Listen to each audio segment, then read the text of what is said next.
PMO superheroes. Welcome to the latest PMO Academy event, which is a little bit different today. One of the challenges that crops up time and time again during my interactions with PMO and PPM practitioners is the "I don't like talking in front of people" conversation. This is something that many of us have had to overcome over the years, and we wanted to bring some practical solutions to you. So with that in mind, I'm happy to welcome Nigel Smith and his amazing team from Toastmasters, who's going to share their journey and how it can help you, which is the most important part. What is Toastmasters International? You will find out shortly. Nigel is the agility coach of project professionals. He's passionate about serving and empowering project professionals to become more effective with project worker relationships, more confident in their communication styles, and more complete with their process competencies, effectively using soft skills for hard outcomes. Nigel has an extensive background in IT project management, predominantly in the automotive and aerospace sectors, though there's also a mix of retail, fashion, and healthcare experience in there too, all primarily with an ERP focus.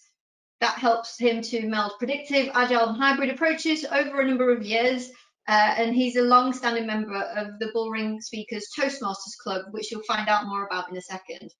That club provides effective communication skills base to support his professional services. Nigel has also supported the PMI UK chapter since 2014 and is currently the regional vice chair of the Midlands branch, so quite involved in the industry.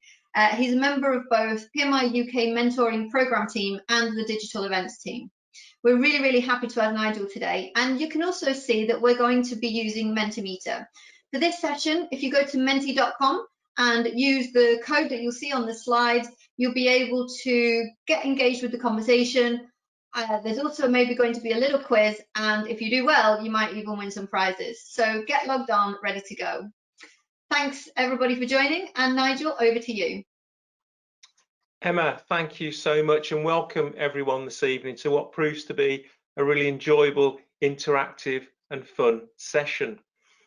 Now, I actually am a project manager, as Emma has said. I've worked in a PMO and outside of a PMO, so I understand some of the challenges and constraints and opportunities that you guys get in your normal daily work. But for today, if there are any PMI members amongst you, this actual webinar will actually contribute 2 PDUs to your ongoing professional development. And I think, as Emma's already mentioned, this webinar is going to be recorded and will be made available to you at the end of the session, together with the slideware that we're going to use today. Now, first and foremost, I just really want to understand how many people in our audience tonight are actually familiar with Toastmasters or have ever heard of it. So again, if I could encourage you, please, on your phones or on a separate web browser, to go to menti.com and use the code 295419. That's 295419, and just add in there, because that will help us with our webinar this evening in order to get the messaging right. So I see almost a third of people have either never heard of it or have heard of it but aren't quite sure what it is, or some people are a guest for a short while. Excellent. I'll just leave it running for a little bit longer. I think we've got about almost 20 inputs there. So if you haven't got a chance to get your phone out, please, as I say, join at menti.com. But that gives us a flavour, of course, as to how many people out there are familiar with the Toastmasters organisation. So pretty much the lion's share, almost like the 80-20 rule, is in the fact that not heard of it or may have heard of it, not too sure what it is. So thank you for that. And with that in mind, what I'd like to encourage you to do also is just spend a moment, again, to enter into Menti what actually you'd like to leave this session with by the time we finish this evening.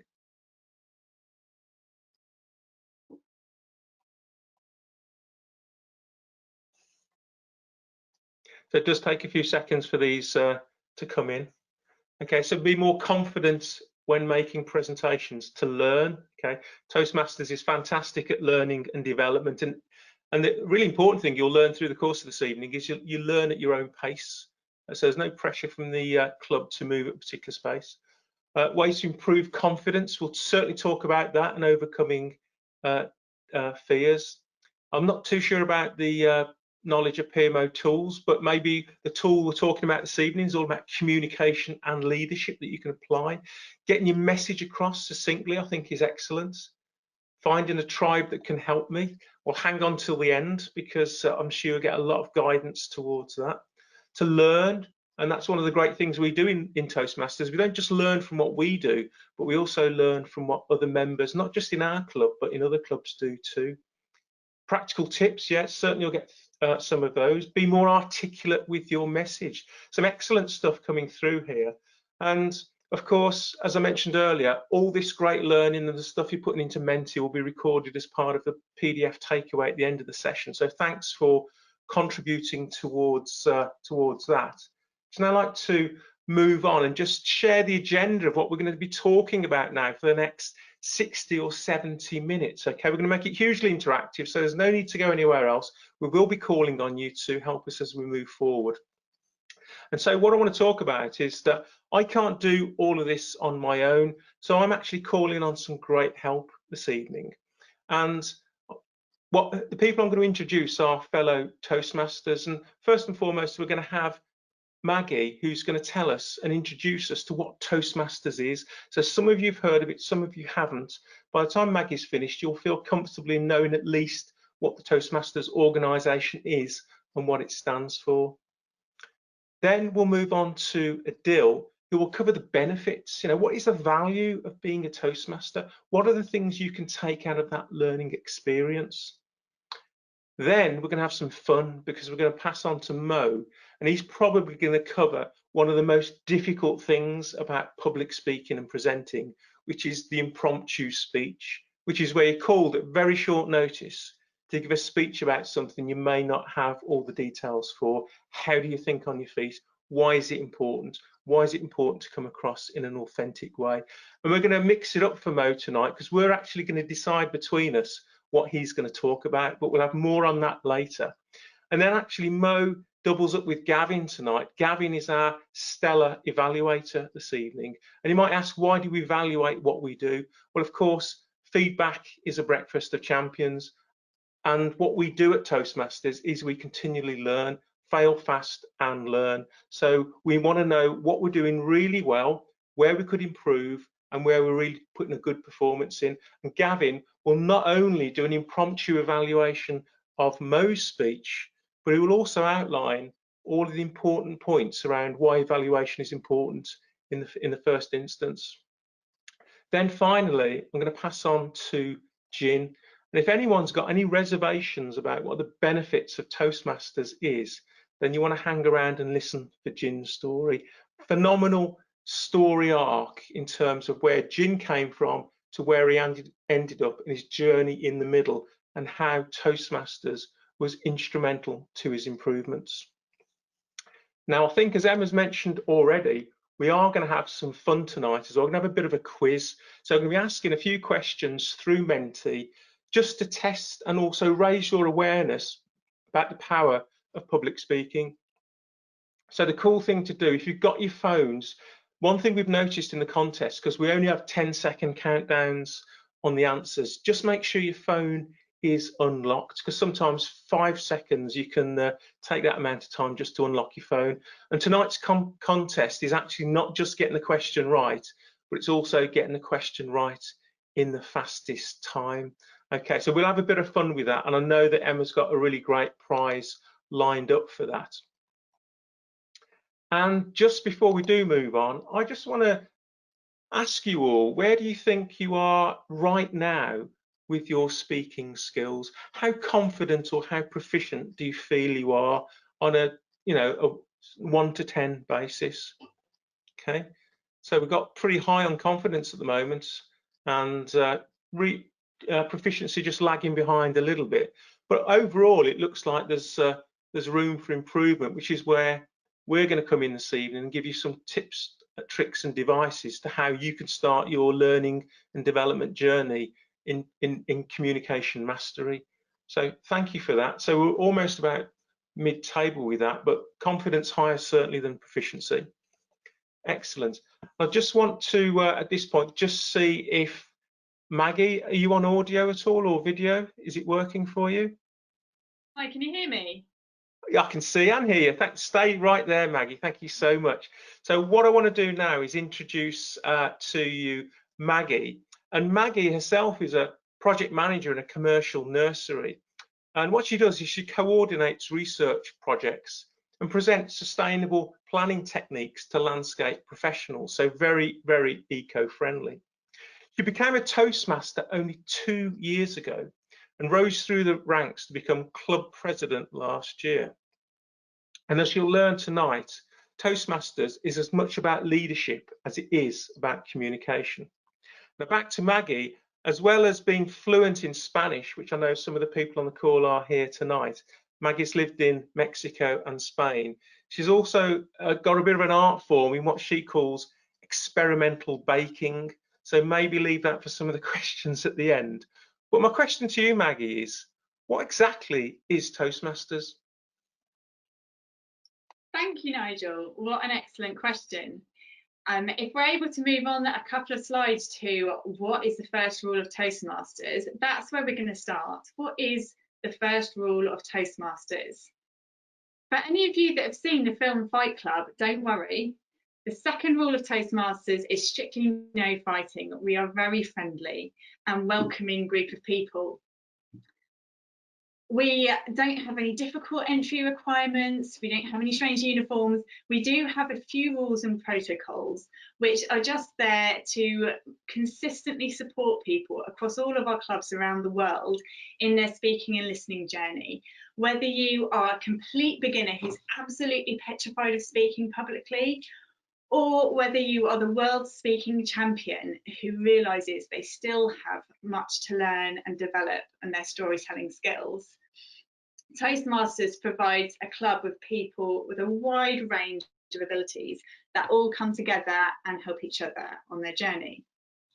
So the first rule of Toastmasters is always talk about Toastmasters, because that's how I found out about it from a friend, and that's how you're finding out about it now. Before I tell you any more, please get your Menti devices ready again, because you've got a first quiz question coming up. We want to know what making a speech really means to you. So please answer the question, what is a speech in your opinion? Sorry, Maggie, just to jump in there. People on the call who are arriving on Menti, you'll get an opportunity to either put your own name in or have an alias sent to you by Menti. If you're going to use an alias, that's absolutely fine. Just make sure you make yourself known to Emma later, should you win. So sorry about that, Maggie. I'm going to go back on mute. I'm going to start the quiz now. No, excellent point. Thank you very much, Nigel. So you do have a few seconds to answer, but obviously the quickest answer will get you further up the leaderboard, as long as it's right. So what best describes a speech you give? Answer whatever that means to you. Time's up. So you had three options: a performance, a presentation, or a conversation. The conversation looked like the most popular answer, and actually none of them are wrong. When we discussed this amongst ourselves, a conversation was our favourite too, because even though you own the floor and you're presenting your own ideas to a receptive audience, it's still two-way communication. You have to engage with your audience, notice the impact your words are having, and then respond to that in whichever way is most appropriate. So it is a two-way communication process. So I think a conversation is a good winner for that question. Let's have a look at the leaderboard then. Who have we got? So it's fairly level at the moment. And if you think those positions need altering at all, then you'll have a few more opportunities later on. But thank you very much for participating. We have some good names in there. Let's move on to what Toastmasters actually is then. Toastmasters is an international organisation made up of lots of local community clubs, each with their own style and personality, but following a set of similar structures. At a normal meeting, we would tend to have some members presenting prepared speeches that they might have based around our online tutorial program, which takes you through various different projects focusing on different speaking skills. We'll also usually have some impromptu speaking, and you get to practice skills like hosting, how to run a meeting, how to give someone really good evaluation and feedback, so that really positive critique that someone can take away and improve themselves with. It's a fantastic skill to have, and we practice that a lot in Toastmasters. And you also get to try mentoring and leadership skills like that. People join Toastmasters for a variety of different reasons, both personal and professional. So it's not all just about career improvement, although that is definitely a benefit a lot of people get. Well, if we go on to Toastmasters International then, a few facts and figures. Toastmasters International, as a global organisation, has a lot of experience at providing us a chance to become fantastic communicators and leaders. It was founded nearly 100 years ago in America, but now spans many continents and cultures. We're joining you today from 2 clubs in the West Midlands in the United Kingdom. And we're hoping to give you a real taste of what that Toastmasters experience is and what it means. I joined because I was having to do lots of presentations for work, and I thought I was okay at it, but I've seen the power that amazing speakers could have when they captured an audience and held them spellbound. I want to learn that magic. I want to be able to give my ideas with that much power that people go away remembering and feeling what I want them to feel afterwards. Before I hand back to Nigel, I'm just going to share with you my 2 favourite things about Toastmasters, so that as we go through the rest of the session, you can look out for them and notice them yourselves. The first thing is the privilege of having a glimpse into somebody else's life, hearing their story, sharing their experience, and learning their culture. And the second thing is the chance that I have to see what techniques other people use to improve themselves and develop their own style, and then apply those techniques to my own speeches and my life. I hope you're going to enjoy this as much as we will. Thank you. I think if you have any questions now, then we have a chance to have them, or are we saving them all for the end? I think we do have a question slot. I don't know, Hannah, if any questions have come through so far. Not yet. I am keeping an eye on it, and yeah, just reminded everybody in the chat that they can use the chat or they can use the question panel, and at the end of each section I will let you know if we've got anything. Thank you so much, and thank you, Maggie. So everybody now has a better idea of what Toastmasters is all about. Now I'd like to introduce to you Adil, and Adil has been a member of Toastmasters since 2014. And initially, Adil joined to improve his ability and confidence in speaking to overcome his shyness. And actually, a lot of the members I've come across in Toastmasters actually started out as introverts. And in fact, they still are introverts, but they've actually managed to find their voice. And using the skills that Adil has gained from Toastmasters, he's excelled in speeches as a student in university and in extracurricular pursuits he's got written here. So maybe there, Adil, some questions at the end about that one. But the one thing that Adil does really well is use the power of storytelling to impact an audience. And he now uses these skills very proactively to take him further in his current role as a project coordinator for the Midlands Air Ambulance Charity. So Adil, my question for you tonight, please share with us the benefits of becoming a Toastmaster. Thank you very much, Nigel, for that very warm welcome. So why Toastmasters? Many of you have been listening to Maggie's introduction as to what Toastmasters is, and you might be wondering, okay, that's what Toastmasters is, but why would I choose Toastmasters? And there are many benefits of being a member of Toastmasters, and I'd like to cover what I consider to be the top 3 benefits. And they are learning new skills, facing your fears, and finding your tribe. Now, the first, and it's probably the most obvious one, is learning new skills. You come to Toastmasters, you learn how to speak to an audience, how to use body language, how to use vocal variety and eye contact to really engage an audience and deliver your message effectively. Now, this will help you not only in your speeches to an audience, but also in other interactions, even those that are one-to-one. The second skill is being able to build relationships. And this is something that I've struggled with in the past. And my current role as Vice President of Memberships for Boring Speakers, I'm working to engage with new guests to really welcome them to the club, and then to build that relationship as they become members, and over time to maintain and build a strong relationship. And the third skill, and which is as important as speaking, but perhaps more so, is listening, actively listening, so that you can really understand what someone's saying and being able to recall what they've said. Now, if you think back, how many times have you asked someone's their name, or they've told you their name, and just a couple of moments later, you've completely forgotten what it was? Were you really listening? These are the kinds of skills you'll be able to hone at Toastmasters. The second benefit is facing your fears. Now, as you all probably know and have probably experienced, public speaking is rated as the #1 fear. But at Toastmasters, you have this safe and supportive environment where you're able to not only face that fear, but to really embrace it and to overcome it.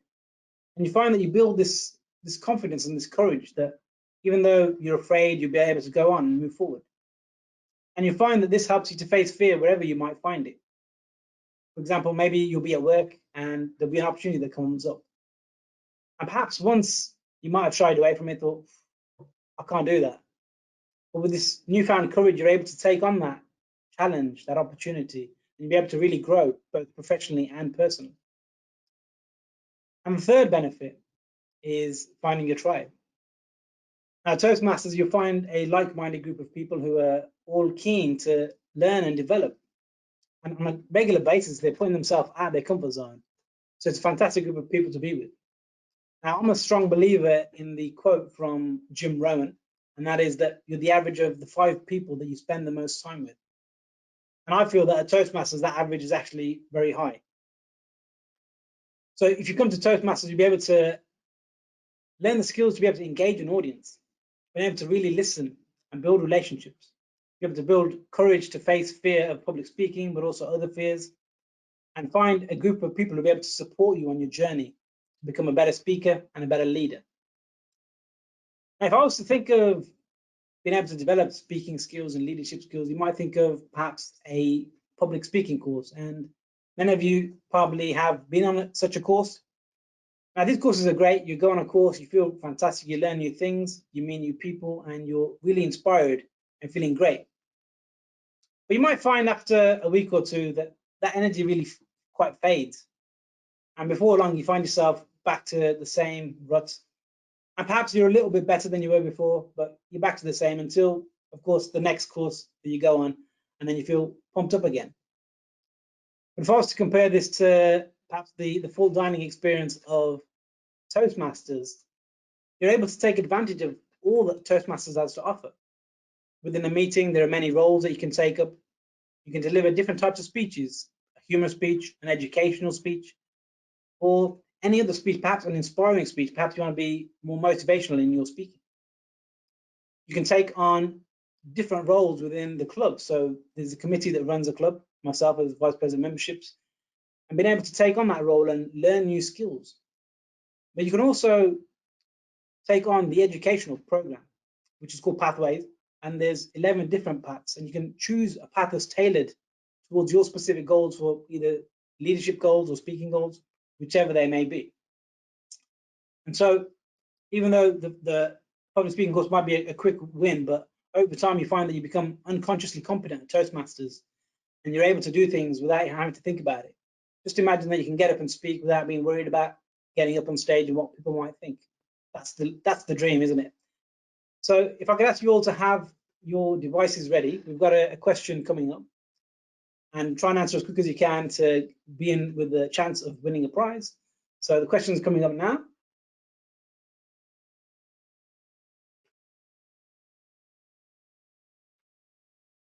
Just give you a few moments to decide what's the correct answer.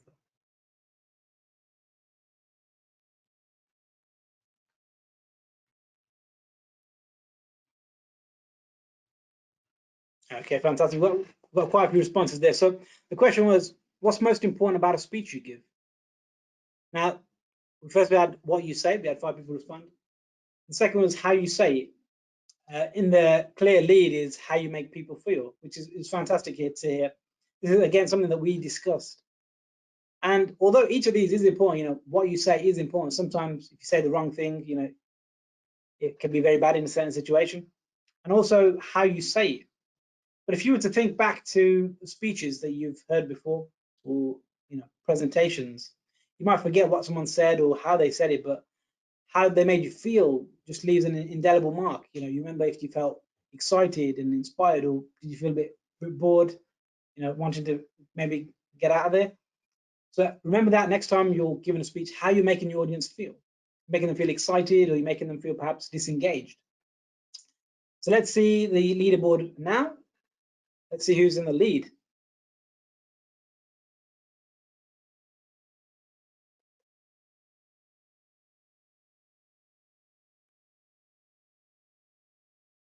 Okay, so it's, oh, I was a little bit too quick there. So it's just jigged around a little bit. So we have Amy in the lead, followed closely by Zoe and Andrea, and quite a few others. Just remember to keep responding as quick as you can. It's good to solidify what we're learning as well, but also to be in with the chance of winning that prize. So now I'd like to hand back over to Nigel, and I'll see you a little bit later on. Thank you, Adele. And just want to cross over quickly to Hannah. Any questions come through at all at the moment? Yes, we do have a few. We have a couple from Ashok, which I'm kind of going to put into one, and that's like, how do you stop the nervousness prior to a talk or a presentation? So he's found that if he knows the subject better, he's less nervous, but he's occasionally timing is an issue, and also mind blanking, like memory blanking, when your mind goes blank. And what can people do about that? Okay. Do you want to take that, Adele, and I'll give my spin as well? Yeah, of course. So one I'd like to pick on is that there's a few things. So something that I've been thinking about quite recently, because you can practice your skills as being a speaker and really hone those skills, but I think a lot of it is a psychological game. Now, this affects some people more than others, but what is it that you're expecting to happen? What is it that you're afraid of? Are you afraid that your mind will go blank, which I know you mentioned there? And what do you do in that situation? And you don't want to be in that situation where if it's perhaps you're at work and you perhaps look bad in front of your managers, you don't want that to happen. So I would often reframe it, and it comes back to one of our earlier questions, which is how you think of a speech, and that is as a conversation. When you're having a conversation with 1 or 2 people, it's all calm and relaxed, but as soon as you've got a bigger group and there's an audience, and it just completely changes what you think, and you're suddenly worried about what people are going to think. So it's all about reframing it. Imagine that you're having a conversation with a group of people, and really you can connect with each person individually in the audience. And to change what you're thinking about, because if you're thinking about how you're feeling, like they think I'm going red, or my mouth's really dry, or I'm speaking really fast, the more you think about it, the worse it gets. And I know, because that's exactly where I've been in the past. My cheeks used to go very red and my mouth just goes really dry. And I've definitely been a villain of speaking too fast. Now, I don't know if this is because I'm from Birmingham or just I am, but I want to get my message out as quickly as I can and get out of there. So often just slow down. Just imagine that you're having a conversation with a group of people and just expect it to go well. Don't have a negative expectation. Think of the value that you're adding to that audience. And if you focus on that instead, rather than how you're feeling, just imagine how the audience is feeling. And perhaps that should help shift your perspective. But there's obviously a lot more work to it. But that's just my thoughts there. Anything you'd like to add there, Nigel?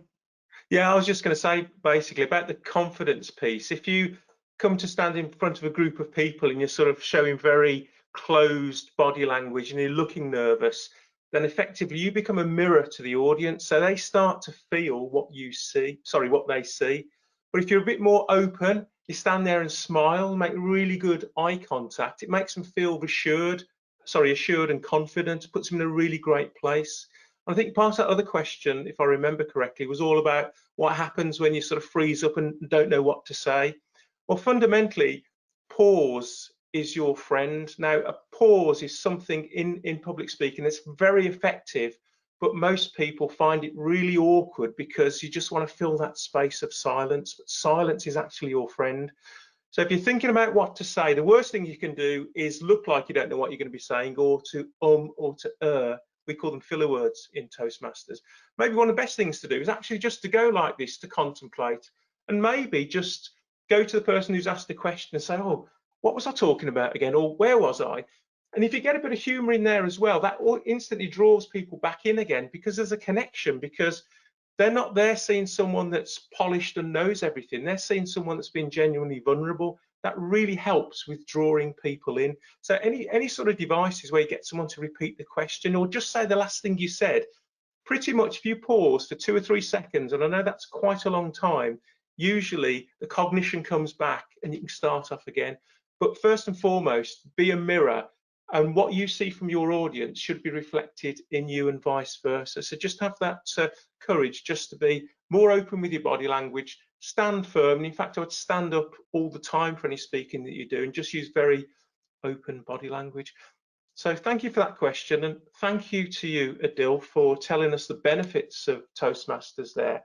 I'd now like to move on and introduce Mo, and this is where we're going to have a bit of fun now, because as I mentioned before, this is the interactive part, and Mo's got a bit of a problem. But before we get on to what that problem is, Mo's really going to tell us a little bit about the importance of impromptu speaking. I said at the start of the evening that I felt it's probably the most important skill that we do at Toastmasters to make you prepared for real life. But before I do hand over to Mo, I do need at first to tell you a little bit about him. So Mo is really passionate about helping other people to realise their potential. He previously worked in the corporate sector in the medical industry, but now he works as a personal development coach and business owner. He's an experienced public speaker and has been involved with Toastmasters for over 5 years, serving as club president and also at the moment area director in a voluntary role for 5 clubs across the West Midlands.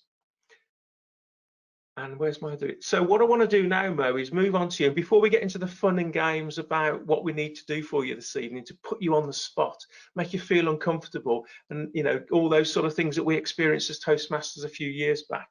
Can you just explain to us, Mo, why impromptu speaking is so important?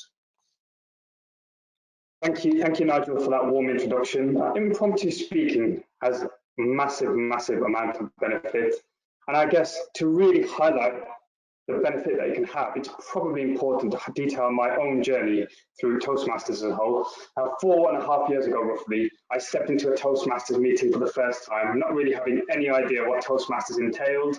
I just heard about it from a few people, and I stepped into my first meeting, and I was politely nudged to give the impromptu part of Toastmasters, known as Table Topics, a go. Now, I myself hadn't done much public speaking before, and when I stepped up onto the stage to talk about a random topic of which I had no prior knowledge, I was terrified, I was nervous. I barely lasted 15 seconds on the stage before I ran out, feeling really anxious. But I did it again the next week, and again, and again. And before long, I became well accustomed to doing impromptu public speaking. Now, that's helped me massively, not just in Toastmasters, but beyond. Because quite often in life, we're faced with scenarios, particularly at work, where we're flung with something very last minute, and we quickly have to prepare something together and communicate. And as Adil mentioned previously, we also get nervous. Even the most experienced public speakers get nervous, and sometimes we lose our train of thought. And having the ability to improvise really allows us to mitigate any kind of mistakes or blips in our thinking whilst we're public speaking. Just one example recently that I had, it was just a few weeks ago actually, due to my work in my business and my career development company. I was in talks with the BBC to go on radio and talk about career coaching. Now, I anticipated that meeting or that call to be in 3.5 weeks' time. But to my surprise, one Monday morning at 12:30 in the afternoon, I get a call saying, Mo, can you come on the radio at 4:30 today? There's been a change of plan and we've got a slot available. Now, if I'd never been to Toastmasters or done any impromptu speaking before, I more than likely would have declined the opportunity. But because I was so comfortable in myself and being able to think on the spot, I immediately said yes. And that TV and that radio slot was an absolute success. So that's just one of many benefits that I've learned from impromptu speaking. And I would very much encourage everyone to give impromptu speaking either in Toastmasters or beyond a go, because it can really transform your creative and communicative thinking. Thank you, Nigel. Thank you, Mo. Excuse me. So now, I mentioned at the start, we're going to have a bit of fun now, and I want everyone in the audience to make some suggestions, because we're going to put Mo on the spot, and basically he's going to do an impromptu speech for about 3 minutes on topics that you're going to type into Mentimeter right now. So what I'd like, if you can give me a combination of a holiday destination, somebody he can travel with, and an item that he needs to take. And what I'll do is just choose it at absolute random and give Mo just 10 seconds to think about what he's saying, which again replicates the real world live corporate situation that sometimes you might find yourselves in, and then he's just going to go for it. So please keep your suggestions coming through. I know it takes a little bit of time to fingers and thumbs on your phones there to get the stuff in, but we've got Boris Johnson, very popular at the moment. France, we've got an umbrella, we've got David Beckham in Las Vegas. Okay, we've got some really good things coming in here. Keep them coming in, and it doesn't matter, Mo, what you think is good and useful for you. But oh, Lewis Hamilton's in there as well. Alaska, Japan, Italy. Boris with a pair of skis, India. Oh, excellent. So we've got a few things coming in there. So Skegness, a rabbit hutch, the Pope in Kenya. Okay, jetpack, Iceland.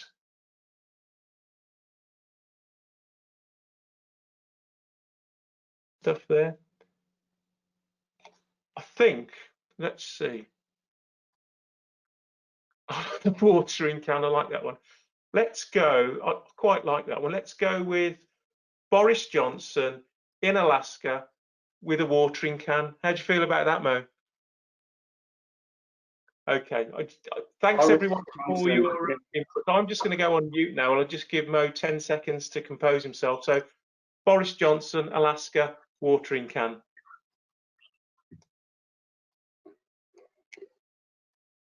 Boris Johnson in Alaska with a watering can.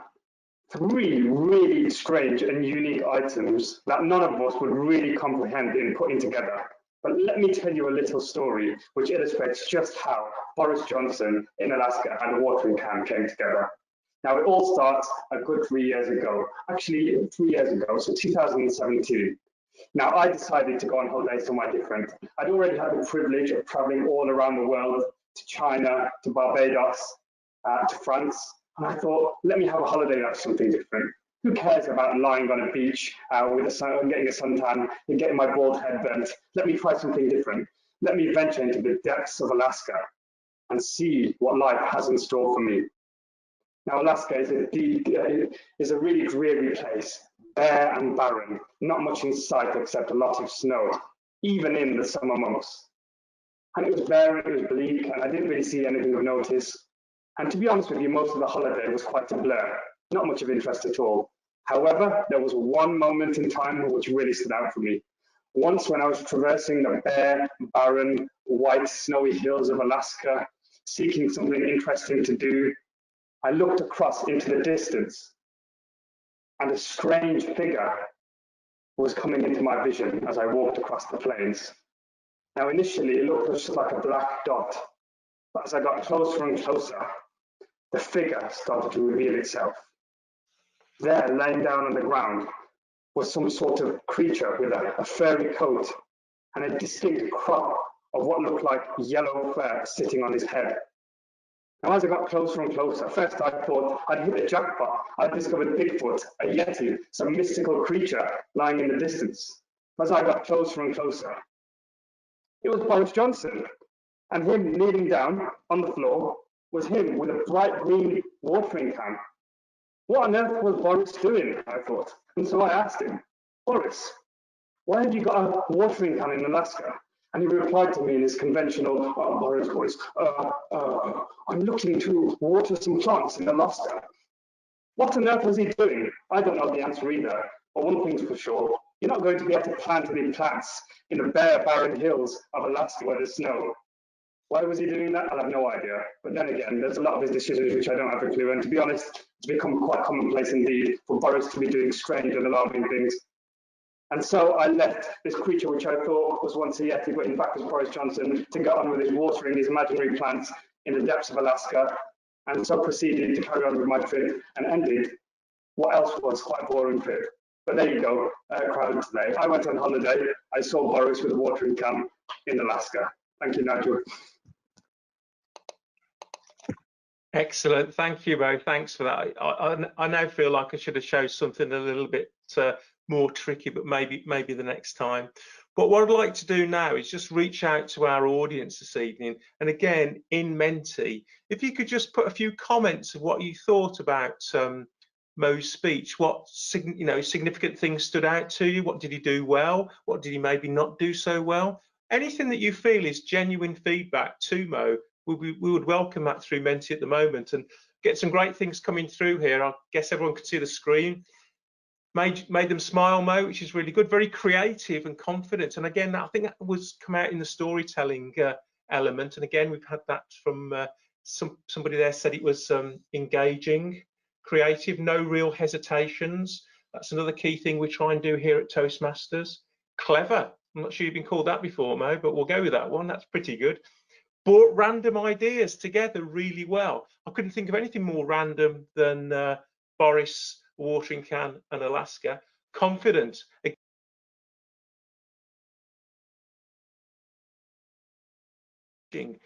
Good note there about body language, thinking quickly on the spot, no hesitations. Spoke with your eyes as well. So some really good things coming out here. No fillers. Excellent. Fun. Yeah, some really good things coming out. Is Mo good at telling fibs? Or only you, Mo, can tell whether that was a true story or not, which of course there's a bit of artistic license in there, but excellent. Also some good feedback about your body language. I don't know, Mo, if there's anything that, but speaking to you from the screen at the moment, which you want to comment on at all. There's a lot of very complimentary things, so thank you very much. I'm not very good at telling fibs at all, but thankfully, by being at Toastmasters quite a while, you learn to be able to construct very abstract ideas and put them together. But I have to say, the audience didn't make it easy for me by any means with the topics.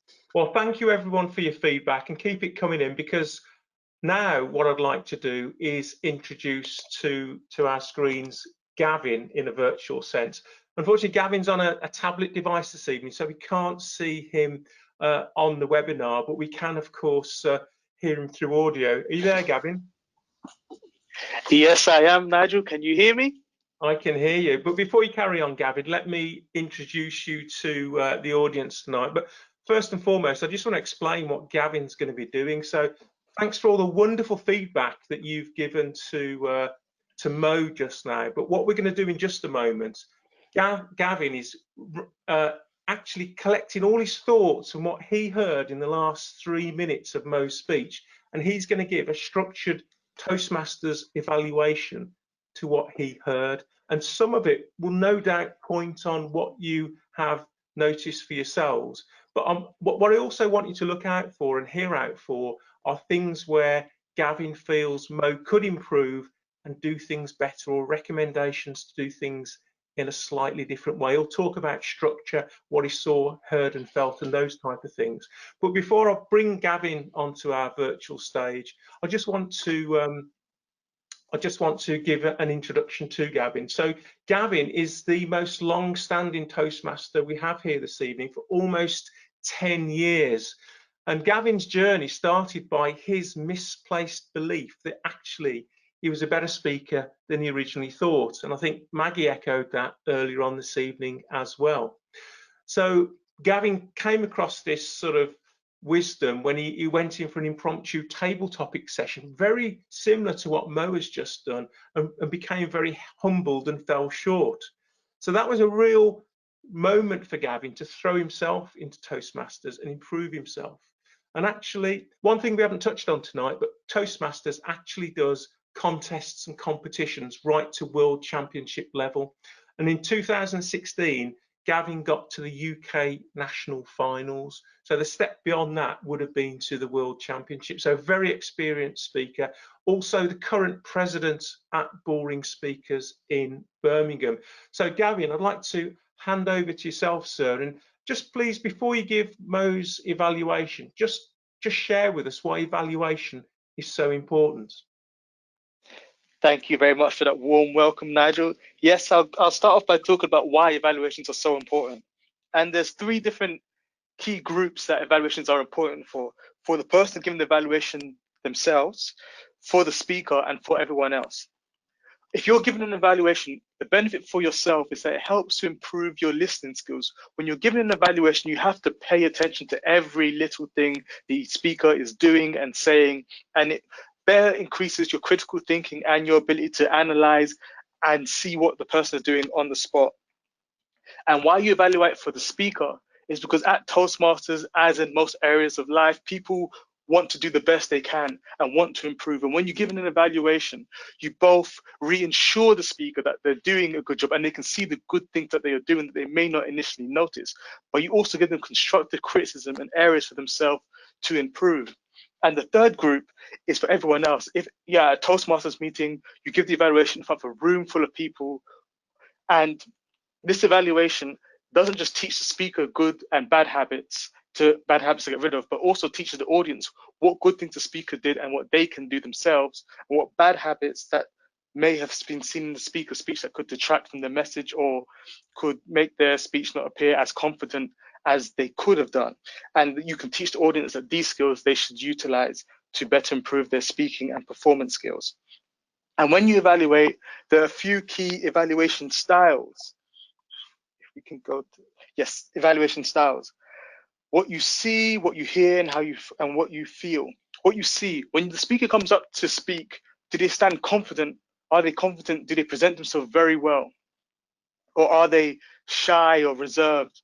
If they're up and open, you can see a confident and calm speaker in front of you. It makes you calm as an audience member, and it better can build a link between you two together.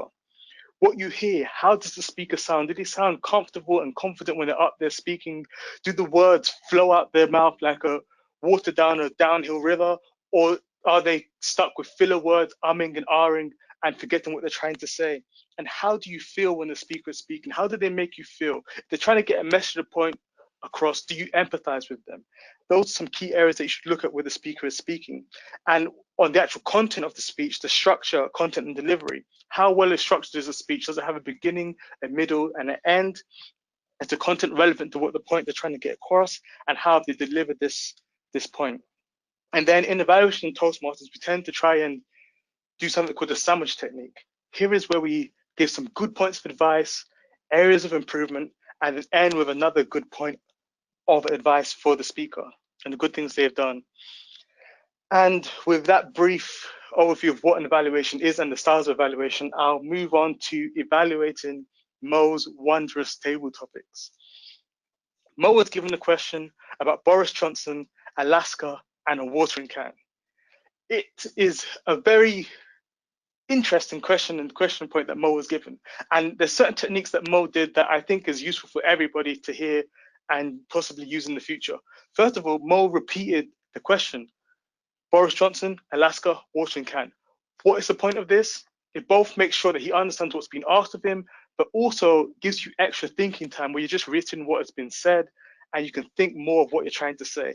And then Mo did something which at Toastmasters and public speaking, something that we love to see. He had a key phrase that can bring you into the speech. And these key phrases are very good and help you try to explain yourself and answer certain questions in various aspects of your life.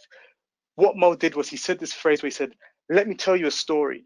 And that brings the audience into what he's trying to say and the structure of his speech. He's already built up a premise and an introduction, and he's going to tell the rest of the story and build up into going to Alaska, meeting Boris Johnson, and where does this watering can fit into this.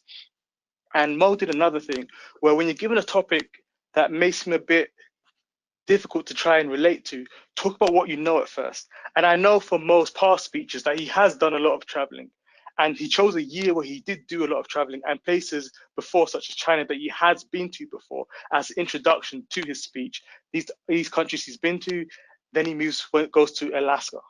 And he starts with wondrous descriptive language. I really liked in Mo's speech where he would repeat the phrase bare and barren repeatedly throughout his speech, bare and barren, just to try and visualize the situation he was in. But he'd also add extra word terms each time when he was doing his speech to go bare and barren and a blurry figure in the distance, bare and barren white snowy hills.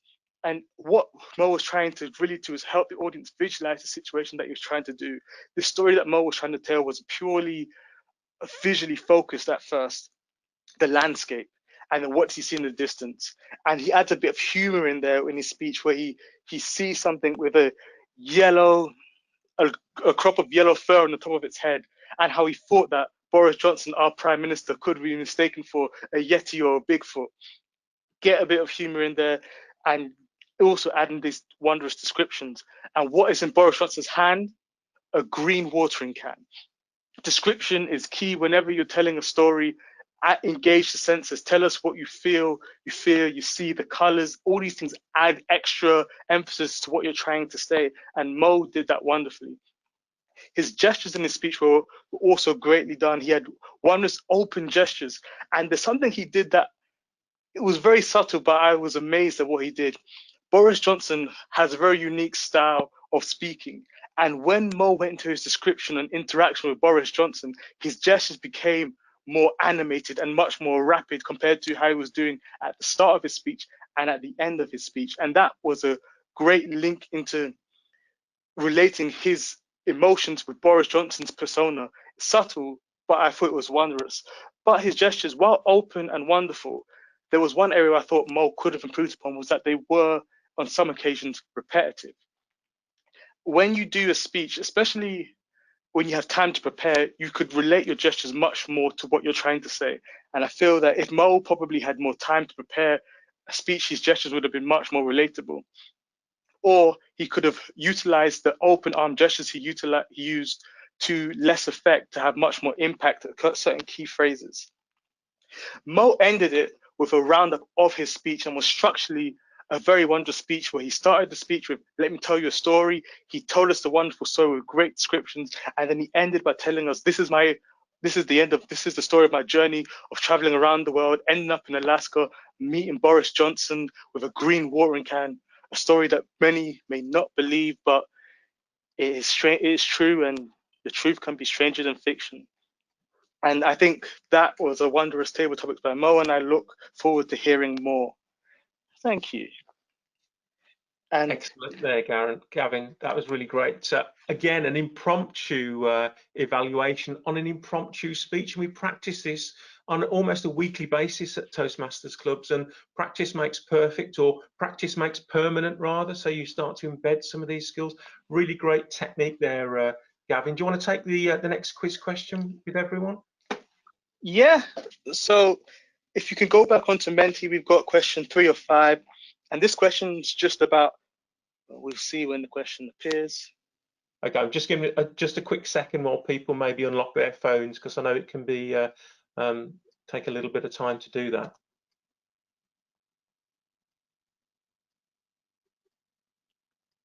How many points should you aim to get across in a speech? Let's see, there are 4 answers.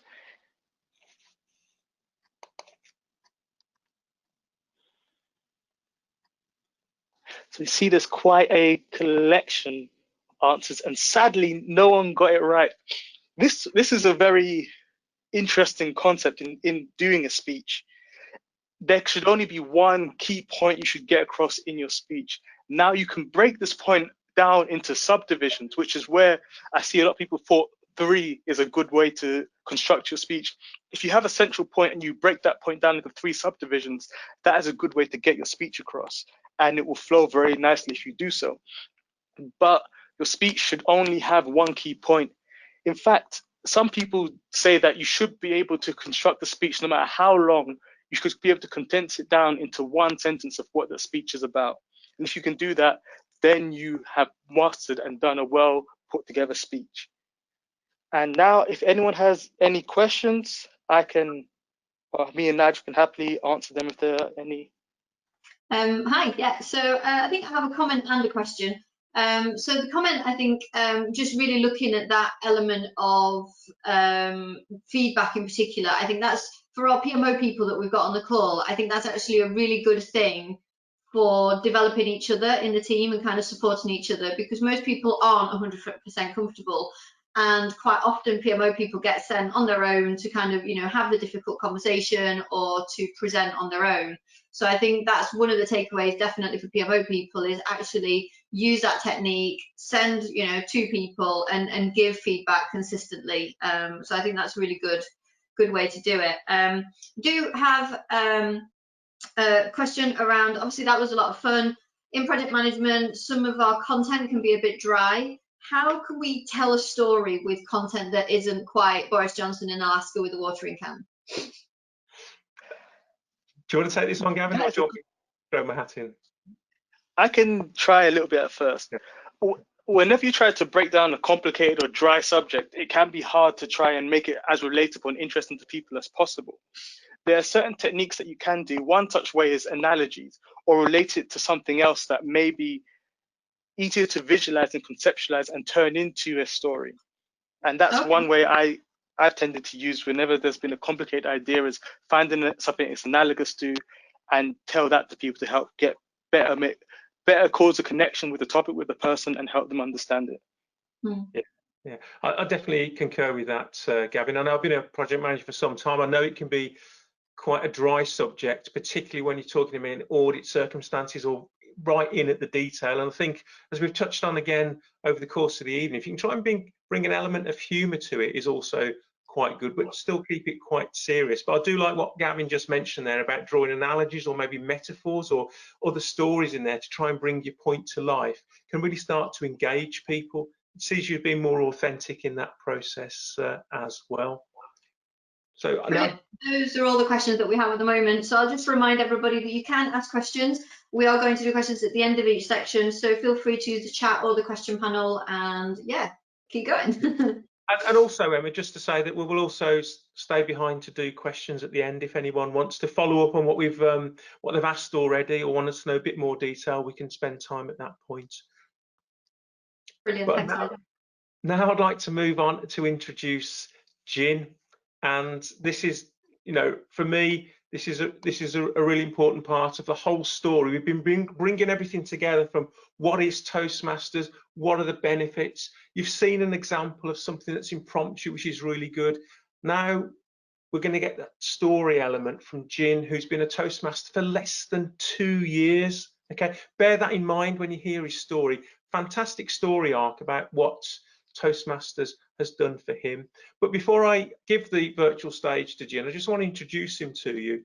Now, Jin is a self-employed property investor and business owner. And actually, Jin's property business excelled, bizarrely, from the point he was made redundant from his corporate job a little over 3 years ago. But this also became the catalyst for him to go and pursue his real passion. And his real passion will be contained within his speech, so I'll say no more. But Jin is actually a believer in lifelong learning, physical and mental health. And his main goal in life, like most of us, is to be happy, which to him means living with purpose and being the best father, husband, brother, son and friend he can be. So Jin, please, let's hear your story. Thank you, Nigel. The 2 most important days of your life are the day you were born and the day you realize why you were born. A quote by Mark Twain. It's one of my favorite quotes. Have you ever wondered why you was born? What your purpose in life was? Today, I want to share with you my journey from realizing what my purpose in life was to then beginning to fulfill that purpose. I'm going to start with me as a young boy. 2 sisters, one younger, one older. I was a middle child. A mother who used to work 2 to 3 jobs just to keep food on the table, and a father who was an alcoholic. He'd always struggled with drinking, and it got worse and worse all the time. School life wasn't much better. I'd go to school and I wouldn't have many friends. I didn't communicate very well for 2 reasons. One, when I first started primary school, I didn't really speak much English, so I found it difficult to communicate with other children within the class. And 2, I had a lot on my mind, always wondering what was happening at home. Teachers also saw me the same.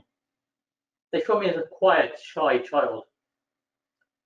they didn't really do much to help me develop my confidence. I remember school plays. I used to always play a sheep, or a tree. And as you can see, I played those roles marvelously, but they did nothing to develop my confidence and communication skills. I'll talk about that a bit later on. I was going to fast forward now into my teenage years. At this point in life, I felt quite angry. Life at home hadn't changed. I didn't have many friends. And I just felt like, what is the purpose of living? What's the purpose of life? Eventually, I began to hang around with a group of friends that were starting to experiment with alcohol, as I do in their teenage years. I began to distance myself away from them because I'd always heard the saying, the apple doesn't fall far from the tree, but like father, like son. And I knew that I didn't want to follow that route. But there was one incident at home that really upset me, and I began to spend time with those friends again. I went out with them, we went to the off license, and I brought a bottle of what was probably vodka. Took it to an area, and I drank the whole bottle of vodka back in one. Bad decision, I know, for the first time drinking especially. Next thing, I started having a good time. All the things in my mind seemed to disappear, all the problems seemed to go. All my friends started to laugh at me. I don't know what I was saying, but I was making them laugh. Maybe they was laughing at me rather than with me. I think that was the case. That began to be a bad habit of mine, because every time I felt upset or angry, I would drink. Every time I was in a social environment where I felt a bit uncomfortable, where I didn't want to speak to people, I thought I'd have a drink. I even thought that people preferred drunk gin rather than sober gin. That continued for a while. Straight into university, everybody drinks at university, but I used to rarely drink. And again, for everybody only liked drunk gin. Eventually, I finished university and started my first job. At that point, I decided I wanted to turn my life around. I always had it in me that I couldn't let my sisters down, I couldn't let my mom down. So I started to work really hard. I started the company actually stapling bills, believe it or not, and I became an expert bill stapler. However, I knew that I needed to do better. So every few years, I got promoted. And eventually, I got a role within the strategy team at that company. A really good role within that company. However, I remember my meetings with my manager at the time. And she said, Jin, I don't feel you're going to progress any further. And the reason being is that you lack confidence and communication skills. She even asked if my parents were first generation in the UK, because she said that children that have parents first generation do struggle to speak English and communicate and further self in their career. Eventually, I actually got made redundant. That might sound like a bad thing, but I actually loved it. Because to me, I felt now I can start doing something I really enjoy. And I believe that was building a property portfolio. I always felt that home wasn't home for me, so I wanted to create houses, families to live in. But was that my purpose? Not too sure. At the point in life where you hit a crossroad, where an event might happen that really makes you decide which path you're going to take. Are you going to take the path of total self-destruction, or are you going to take the path that will lead you to become the best version of yourself that you can be? That event occurred for me just under 3 years ago. I got a call from my brother-in-law telling me that my older sister wasn't well. I rushed to see her. She was in a lot of pain. She had something called mixed connective tissue disease, which basically meant her whole body was attacking itself. It's not particularly life-threatening, but people with this disease tend to have a lot of issues and they can't really live the life they want to live. For me, I really wanted to ask my sister, are you afraid? When I asked that question, it changed my life forever. Her answer was, no, I'm not afraid. If anything, this has been like a wake-up call for me. It's made me realize what's really important in life. I've looked at life with the end in mind, with the lens of death. I really appreciated what's important in my life. I had my own way of dealing with problems. When I had problems in my life growing up, I drank. My sister had her way, and that was to work really hard. And that's what she did. She worked all the time. But having to slow down because of the disease that she had, she took the time to really appreciate what was important in her life. And she told me, I'm going to spend more time with my family.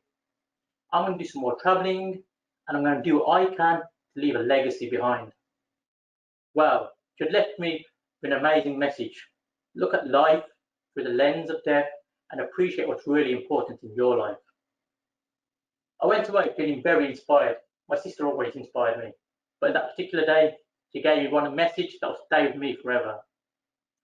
Unfortunately, my sister never got an opportunity to do any of those things. A few weeks later, my sister passed away. As you can imagine, I felt extremely angry. How could life be so cruel? My sister had realized what she wanted to do with her life, but was not given the opportunity to do those things. I took the path down the path of self-destruction and started walking down that path. Began to drink again, got angry at life, distanced myself from my family and everybody around me. But eventually, I remembered my sister's final message to me. Look at life through the lens of death, Jim. Look at life through the lens of death. Appreciate what's really important in your life. Start doing those things right now. So I turned around and started following the path that would lead me to become the best version of myself that I could become. And really understand what my purpose in life is. And how did I identify that? I identified that in two ways. The first was I knew my sister had left me with an important message that I needed to share with the world. So that was what I was going to do. Secondly, I thought to myself, what is my pain? What is my pain? What has hurt me in life? And I realized that my pain was myself as a child. I used to say something to myself, sitting on the stairs, listening to my parents arguing, listening to the domestic violence, and watching the domestic violence, and repeatedly say to myself, when I get older, I will ensure that any child that feels that their life is planned out and it's going to end in suffering just because they're suffering right now, should never believe that. They should never believe the apple doesn't fall far from the tree, or father like son, or daughter like mother, if they're in a bad position right now. They can and will do better if they believe in themselves. So I began to believe in myself. I began to read a lot of self-development books. I began to heal. I began to do things like affirmations, meditation, yoga. And for the first time, I felt in a good position, mentally and physically.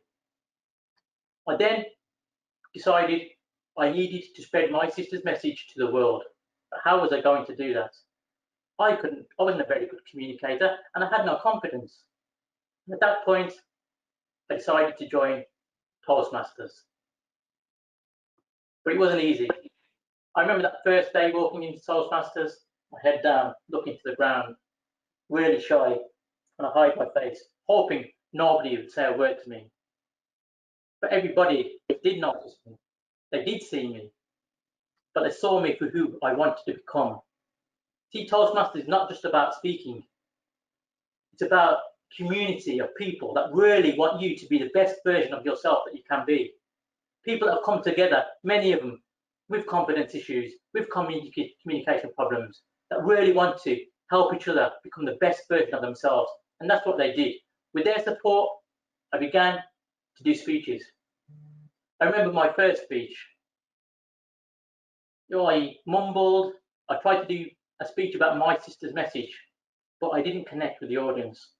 And I felt angry at myself, feeling that I was doing my sister an injustice by not being able to spread her message to the world. But I continued to try. With the support of other Toastmasters, I did more speeches and can develop my confidence and communication skills. Then came the point where there was an international speaking competition for Toastmasters. As my colleagues mentioned, Toastmasters around the world, there's 300 clubs, and with the UK alone, there are 10,000 members. I entered the competition that includes 10,000 members, and I won at club level. I then went to win at area level. I got to the quarterfinals, then the semi-finals, and there I was in the finals of the Toastmasters competition, presenting my speech and my sister's message to the world: look at life through the lens of death. And the day happened to fall on my sister's 41st birthday, 24th of May, 2020. Following that event, I then began to live my purpose. I began to think, how can I help young children believe in themselves? Every child should have the opportunity to grow into the best version of themselves. I wrote it down. Every child should have the same opportunities to grow into the best version of themselves. And I read that every day. It's like an affirmation. But once I wrote it down, it became a goal. All I needed now was a plan. Slowly, that plan began to fall in place. You see, when you repeat something over and over again, it stays at front of mind, and you see all the pieces come together. Over the last few years, how have I become a better version of myself? Well, it's come down to developing a positive mindset, a growth mindset, overcoming limiting beliefs, and becoming a better version of myself, and learning how to become a confident communicator. So I created a program, a business called Magical Mind Coaching. Within that business, I now help children develop their confidence and communication skills and a positive mindset. I run the business online. I've been able to help children all over the world. I've helped children in Nigeria, India, Nepal. It's amazing. And I've started to live my purpose. I've still got a long journey ahead, but that journey has begun. I have a vision, a dream, that one day when I look at life through the lens of death, and I'm sitting there at the end of my life, I'll have very few regrets, and I would have lived my purpose. I'll be sitting there in my rocking chair with my grandchildren sitting around me, hopefully thinking, Granddad's pretty cool. And as they see me and ask me, Granddad, tell us about your life, I'll tell them my story and how I fulfilled my purpose. And they'll realise that the routine that they do in their schools every day to help work on their body and mindset was developed by their granddad, developed by me. I have a lot of people to thank, and in particular,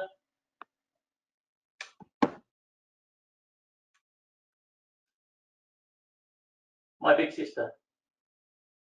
She played a big role in helping me develop the mindset I have today, look at life through the lens of death, and appreciate what's really important in my life.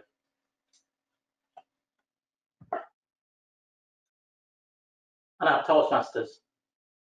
Toastmasters really has changed my life.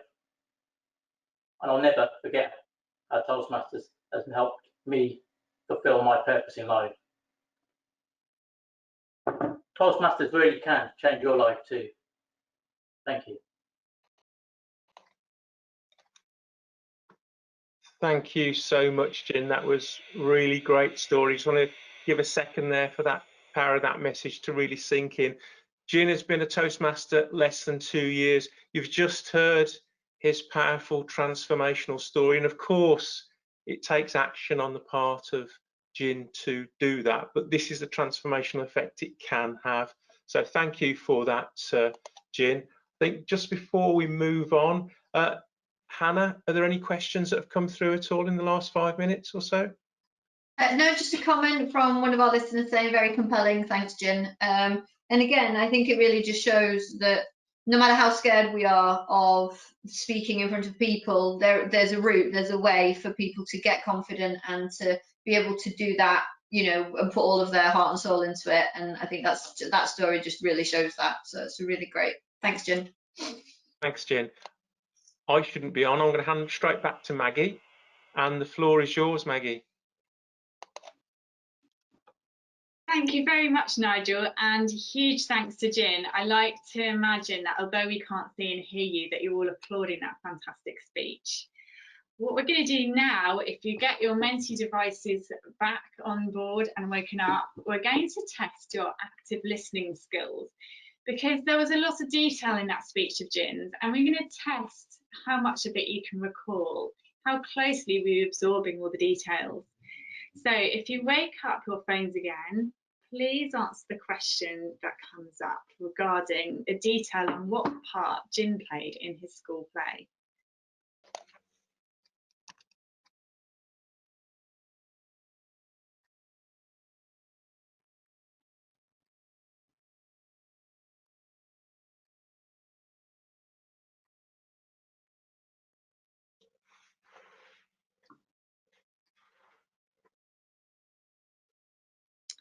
And the answers are in, and the majority of you got it right. Congratulations, because there's a lot of content packed into that speech of Jin, so congratulations to those of you who did get it right.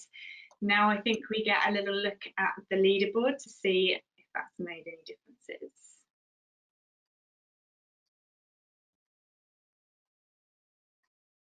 And it's just reshuffling a little. Wow, it's all turned on its head. How about that? Don't put your phones away, because we've got a few more questions coming up, and it's not too long before your final question and your final chance to change that board around again. One thing that we would like to ask you, I'll thank you to whoever said it's so much fun. We enjoy it too. One more question that we've got coming up for you on your Menti board now that you've had a chance to see some of the speaking adventures that we provide in Toastmasters, how highly would you prioritise the improvement of your speaking skills now?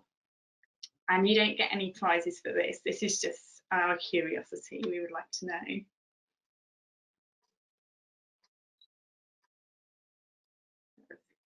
Fairly stable around 8.3, which is pretty high. Excellent, no. We'll just leave it for a few more seconds in case there's more answers coming in. And it looks like it's staying about 8.2. Again, don't put your phones or your mobile devices through your Mentimeter too far away, because the final question is coming up in a minute. I think we can take probably our 8.2 away and be fairly happy with that. But as we draw this session to a close, I would like to point out two particular roles tonight that might not have stood out for you so much, or haven't been analysed in as much detail. And the first of those is our Toastmaster Nigel, because learning how to host a meeting is a fantastically useful skill in itself, particularly for a project manager. But I'd like to highlight to you how Nigel, for this evening, has curated this diverse range of speakers and has placed them in the perfect order to bring a whole complete message to you, the audience, with each of those points landing in the perfect place. He's also had a brilliant skill of being personable and engaging, but whilst also stepping back so that the speakers have a chance to shine, because they're the showpiece of the evening, and that's a really great balance to get. And the final thing I want to mention about Nigel's skill is that his coordination of everything behind the scenes and his ability to adapt when things don't quite go to plan is fantastic. You may not have been aware that my microphone wasn't working right up until the point where Nigel introduced me, but did you see any trace of panic in his introduction? Because I didn't. We'd collaborated and planned everything in advance, so the meeting was going to go smoothly, whatever technical difficulties might have occurred. I'm also going to mention Gavin, and we have highlighted how useful that evaluation skill will be in project management, because when you are able to deliver fantastic, helpful feedback to people, they really appreciate and remember it. The first time I went to a Toastmasters meeting, I realised there was somebody actually evaluating all the speech evaluators, and I thought, they're evaluating the evaluators? That sounds slightly insane. And then when I came to deliver my first evaluation, I realised why, because it does actually take quite a lot of skill to compose an evaluation and respond on the spot to somebody else's speech. And that is possibly something, if there's one thing that takes up more time in a Toastmasters evaluation than the actual speaking, it's the evaluating. I hope we've given you a good taste of what Toastmasters is for and what it can deliver for you. Everyone follows their own personal journey. So whether you're looking to improve a sales pitch, or whether you've slightly fancied yourself as a stand-up comedian, or if, like me, you just really enjoy spending a couple of hours in an evening listening to a diverse range of people's stories, people who I may never have met in the normal course of my life. Those stories might be funny, they might be heartrending, they might be educational, or a mix of all three. I really encourage you to come and find out what Toastmasters can deliver for you. Now we're on to our final quiz question. Hopefully your Menti devices are all ready. I think I can read out the question now. What is your next action then after finishing this webinar?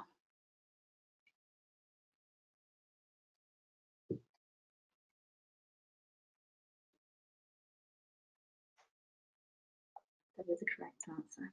And it looks like everybody got the correct answer. Well done. Now we go on to our final leaderboard. Hopefully, if you want details on how to contact your club, obviously we can send you towards some online sources because we have clubs around the world.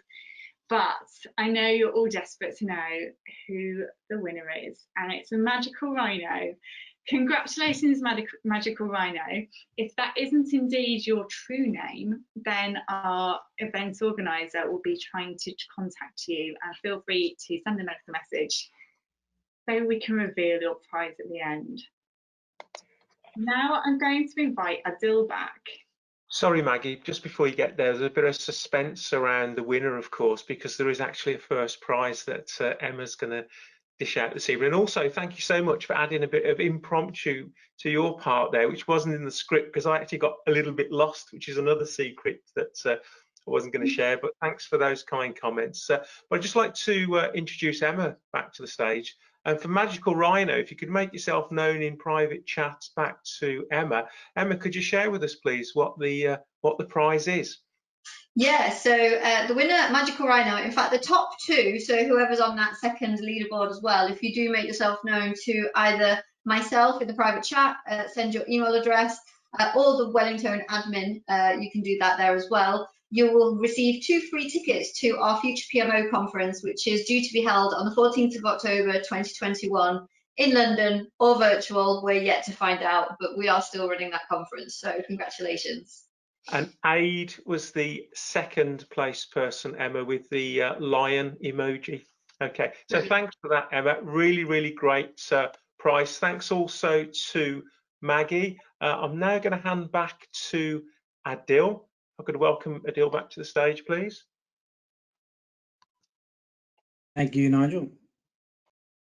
So the quiz is over, but we do have a bonus question, which won't have any impact on the quiz itself, but what does every new Toastmaster member receive? So if you can just fill in on your devices there, which you think is the correct answer.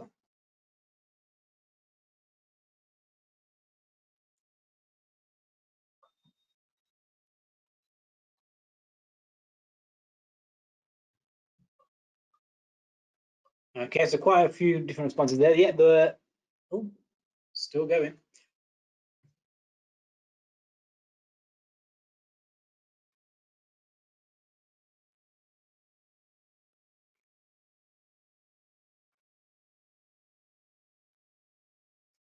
So it looks like in last place we have the first 16 speech educational program pathway free, second personal mentor, and third a kickstart journey to your personal development journey. But in the lead there, an access to 16,400 clubs and 400,000 members worldwide, which you might remember if you're actively listening, Maggie mentioned earlier.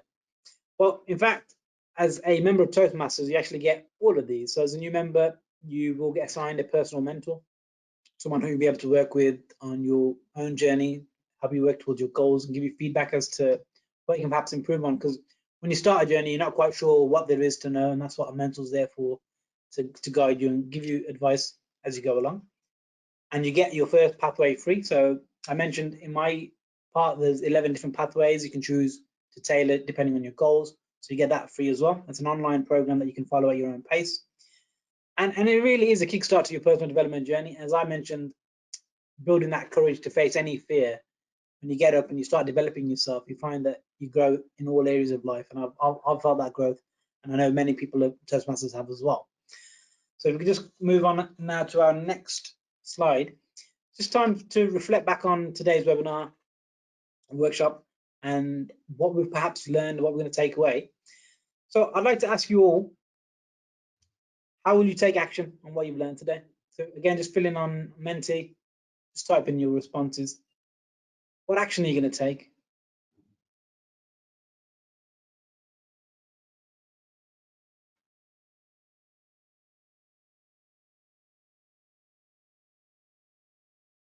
Hopefully there's some action to be taken. At the moment, it's not looking great. But I'm just going to jump in here, Adil. I know that doing this sort of thing online with Menti just takes a few seconds. You start to see them come through now.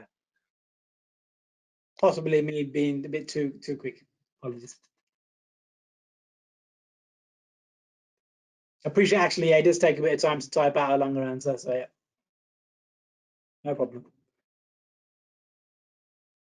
Just throwing in a bit of humor there, as Maggie mentioned as well. It's good to lighten things up. So not take it so seriously. Something I'm still working on, but it's a journey. So yeah, so unsure at the moment, no problem. It's always good to think things over and perhaps ruminate. I know the session will be available possibly later on, so you can always watch back and have another look. And what I normally recommend for anyone who's interested or even inquires about the club is to come along, and as a guest, you can come up to 3 times, no charge, see what it's like. Obviously today we're giving you an insight, but you actually want to see what you'll be signing up for. So come along, you're welcome to join as a guest. Find a local club. At the end, there'll be a link to the webpage where you can find a local club. Just get in touch and visit. Plan to start with Toastmasters, that's fantastic. So yeah, if you find a local club, if we're your local club, please get in touch with myself or Jin. I would be happy, or actually any of the Toastmasters on the call today, I'd be happy to give you the link to joining and give you more information. Being more confident. I think the key to being more confident is practice and getting confidence. I know they say fake it till you make it, but that does work to a point, but you can always develop the skills so then you actually know how good you are. Jin's story was very inspiring, so I'm glad you enjoy that. Improve your presentation skills. Again, the key is to practice. Someone's already reached out to a local club. That's fantastic.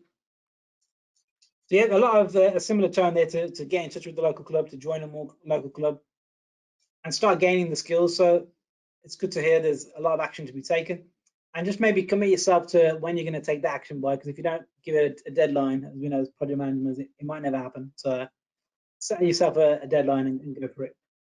I'm going to get some feedback from you now. As we said, evaluation is important, and we'd like some evaluation too. So just let us know how you think we've done today. There's 5 areas for you to rate us on. It'd be good to know what's been done well, what to improve on.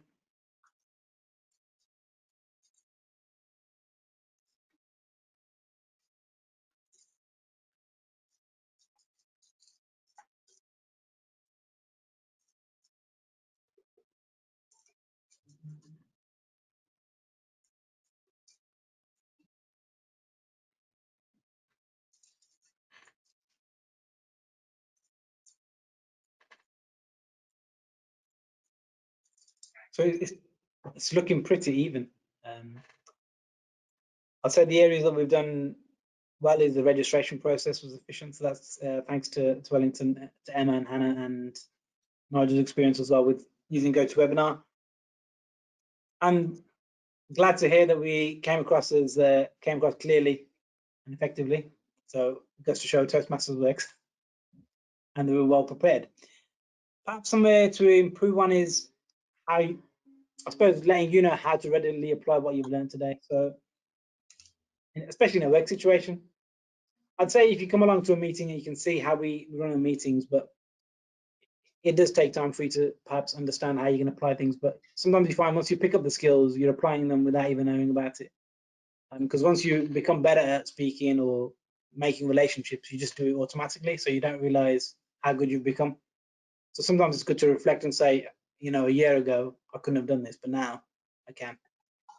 So thank you for filling those questions in. It's great to have some feedback and see where we can improve in future. I'm going to hand over to Nigel now, but thank you very much for your time. Back to you, Nigel. Thank you, Adil. And just while you were saying that, actually, when you mentioned about fake it till you make it, it reminded me of two things, really. One, we had a question asked earlier about how to come across as appearing confident when you're not feeling very confident.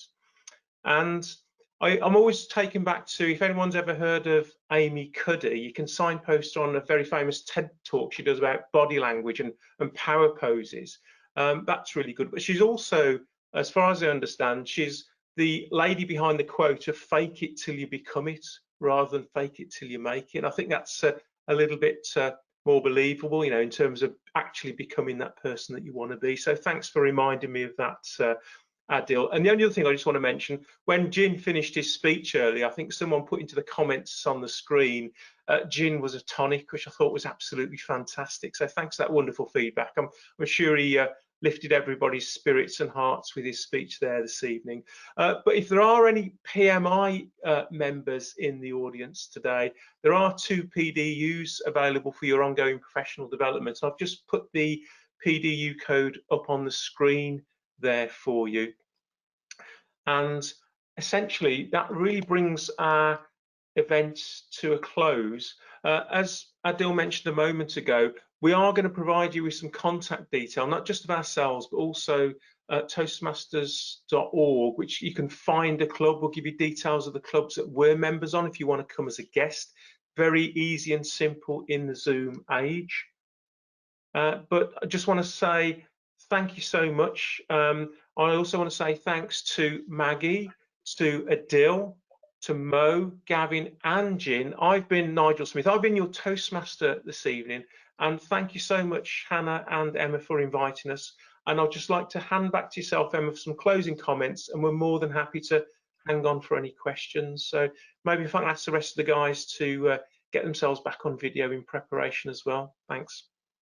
Brilliant. Thanks, Nigel. We don't currently have any other questions, just some comments. People really enjoyed the session, and yeah, it was really eye-opening for some people as well. So just a reminder, if you were the unicorn or the lion, then you won a future PMO ticket. So do get in touch with either myself or the Wellington admin through the chat or the question pane, or you can just email us at info@wellington.co.uk. For those of you that don't know, Future PMO Conference is a one-day event that combines learning, networking, and fun. So it's a conference with a difference. Check it out at futurepmo.com. And like I say, make sure you pass your email address to us so we can give you that free ticket. So I want to say thank you so much, Nigel and the team from Toastmasters and PMI. It's been an honor to have you.